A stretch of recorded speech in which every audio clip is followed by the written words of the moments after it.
مدینہ منورہ میں ابراہیم نامی ایک نبی پاک علیہ السلام کا دیوانہ رہتا تھا، ہمیشہ حلال روزی کماتا، اپنی آمدنی کا آدھا حصہ جشن ولادت منانے کے لیے علیحدہ جمع رکھتا، 50% اپنی آمدنی کا، بس اس کا خیال، اس کی ترکیب یہ ہوتی کہ وہ 50% جو ہے نبی پاک کے ولادت کی خوشی منانے، میلاد منانے کے لیے الگ کر دیتا۔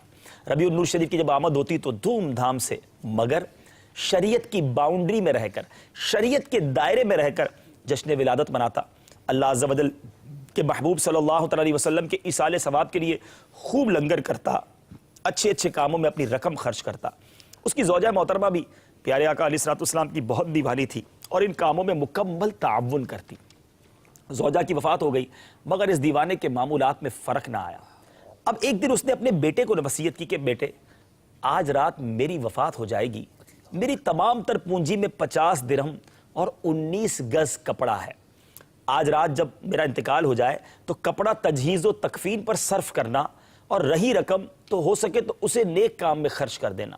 اس کے بعد اس نے کلمہ طیبہ پڑھا اور اس کی روح قفس انصری سے پرواز کر گئی۔ اللہ والے تھے، گویا پہلے ہی پتہ چل گیا کہ آج دنیا سے جانا ہے۔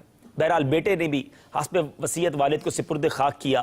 50 درہم نیک کاموں میں خرچ کرنا تھا مگر سمجھ نہیں آ رہی تھی کہ کہاں خرچ کروں۔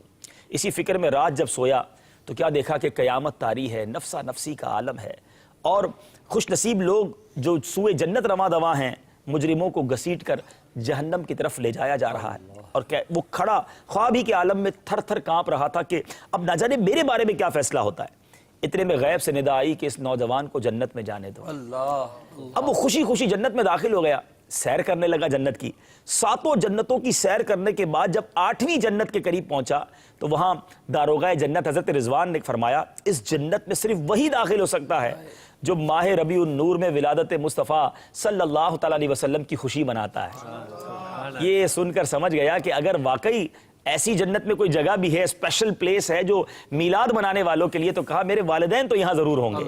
تو اتنے میں آواز آئی کہ اس نوجوان کو اندر آنے دو، اس کے والدین اس سے ملنا چاہتے ہیں۔ اندر داخل ہوا، اس نے دیکھا کہ اس کی والدہ محترمہ نہر کوثر کے کنارے بیٹھی ہیں، ساتھ ہی ایک تخت بچھا ہے، اس پر ایک بزرگ خاتون جلوہ فرما ہیں اور اس کے ارد گرد کرسیاں بچھی ہوئی ہیں جس پر کچھ باوقار خواتین تشریف فرما ہیں۔ اس نے ایک فرشتے سے پوچھا ذرا بتاؤ تو صحیح یہ خواتین کون ہیں؟ اس نے بتایا تخت پر شہزادی کونین فاطمہ الزہرا رضی اللہ تعالیٰ عنہ ہیں اور بقیہ کرسیوں پر بی بی خدیجہ، بی بی عائشہ صدیقہ رضی اللہ تعالیٰ عنہ، سیدتنا مریم، سیدتنا عائشہ، آسیہ، سیدتنا سارہ، سیدتنا ہاجرہ اور اس طرح دیگر نام لیے کہ رضی اللہ تعالیٰ عنہن، وہ سب موجود ہیں۔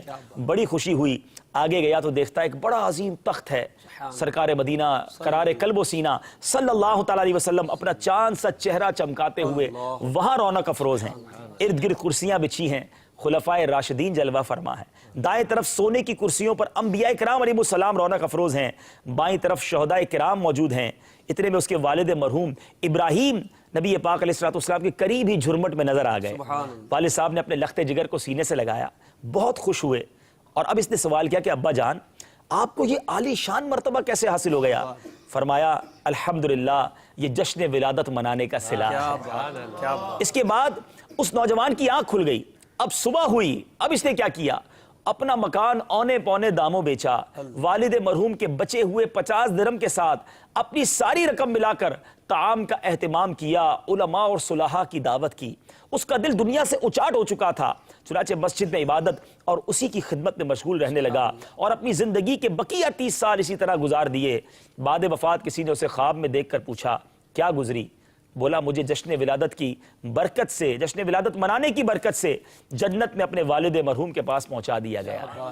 اللہ عز و جل کی ان پر رحمت ہو اور ان کے صدقے ہماری مغفرت ہو۔ امیر اہل سنت کا شعر ہے نا، بخش دے مجھ کو الہی بہر میلاد النبی، بخش دے مجھ کو الہی بہر میلاد النبی، نامہ اعمال عصیاں سے میرا بھرپور ہے۔